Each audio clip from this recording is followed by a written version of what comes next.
Alright, so this is this week's project. I want to grow things here at my rental house. So, last fall, I was given about 6 or 7 bales of straw. These bales of straw, these are 2 left. I've used a few to spread along the side of my house, and the rest I used, except for those 2 obviously, to put down a nice thick layer of straw along here, and then I put down a layer of cardboard, and then a nice thick layer of topsoil, and a nice thick layer of mulch. And I'm hot and dirty and sweaty now, but it's a beautiful spring day here. It's March 1st, and so now I have the beginnings of a pretty nice garden, flower beds. I'm not sure exactly what's going to plant there. I am going to ask in my free share group if anybody has any perennials that they're dividing up this spring. Hey Lilith, hiya, Cassie. If they want to share any, I'm going to start some seeds. Because annuals are easy, and annuals will grow fast and fill in the space. So nasturtiums, cosmos, zinnias, anything that's really easy to cut and or eat. Plus I'm going to add some herbs, both annual herbs and maybe some perennial herbs. I have my little rosemary Christmas tree that's barely hanging on, so I want to get that in the dirt the next few days. And because rosemary grows phenomenally here in this part of the world, so I can plant that. And if I can find somebody who has some hydrangeas that they wouldn't mind me taking a few cuttings of this spring, I'm going to try to root those. And a very good friend of mine, when I moved from my other house to here last summer, helped me move. She's also a pretty avid gardener, and she took cuttings from the pink English rose that I had at the other house and rooted them, and just let me know last weekend that they're doing great. And if I want 1 or 2 of them, she has some available. Just let me know when my soil is ready for them. So that a little corner right by the porch is where I want to put at least 1 rose, because judging by the one I had at the other house, which I really wish I still had the arbor thing that it grew up. Maybe I sneak over there in the middle of the night. No, I won't do that. I left it because the rose over there was growing through it, and it was a Mother's Day gift, and I felt bad to leave it, but it would have taken quite a bit of pruning to get it released from that rose, so I just left it. But yeah, and there's probably going to be a few vegetables here and there in these beds. Some cherry tomatoes or other tomatoes, some heirloom tomatoes perhaps, and whatever else I find. I've got the dirt, I'm gonna stick it in. So I'm really excited about this project. So I could have showed you the process, but I pretty much just described it. You don't need to watch me haul dirt. On the note of dirt, I'm gonna actually sit down because I'm really tired. I'm getting too old for this shit. Okay. There we go. So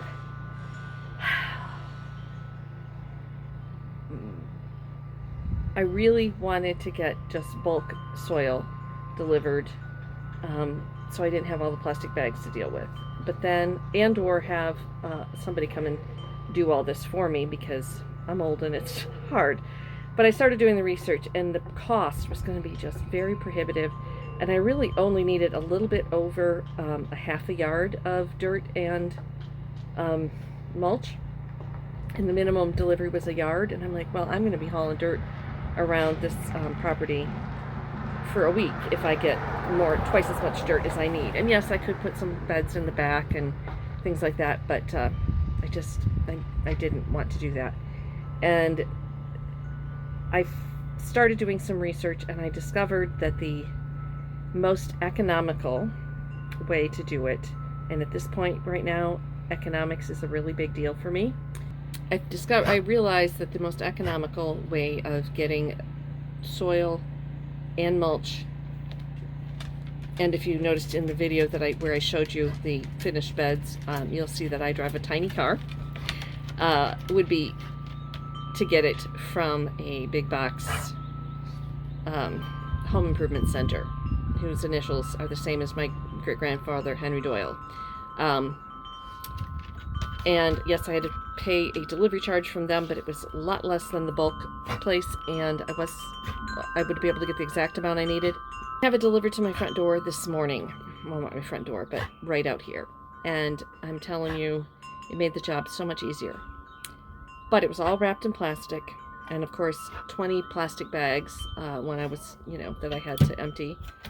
But so I didn't like that, and I was really conflicted about that.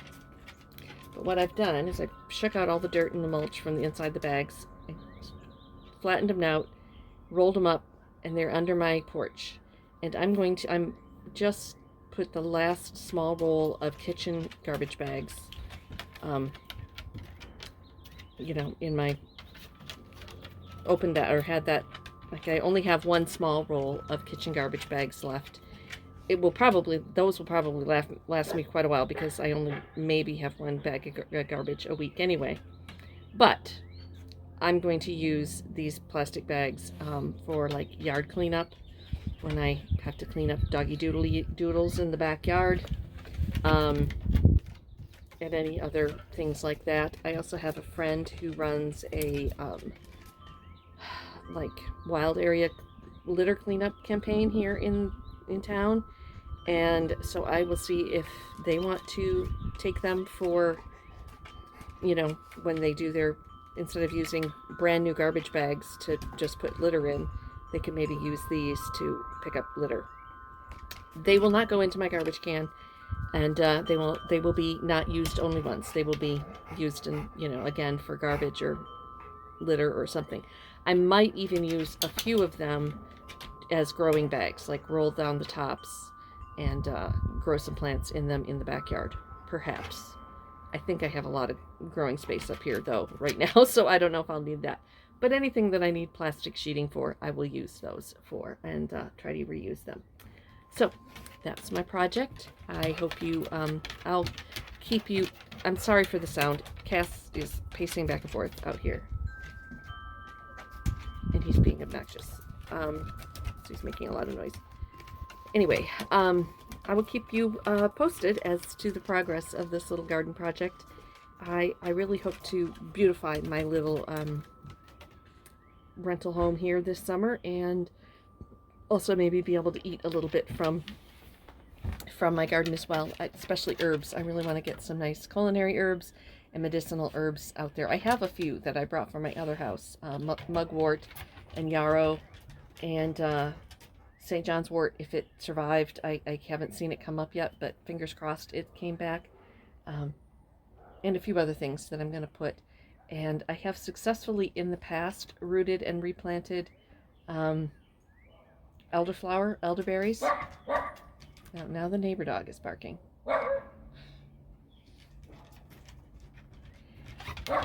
And if I can get one elderflower growing out here, that would be kind of cool too. So I have some plans. If you have any suggestions, I believe I'm in zone 7B. Toby, shush. He's looking at me. It's like he knows that I know. I don't know what he's barking at anyway. Okay, that's it.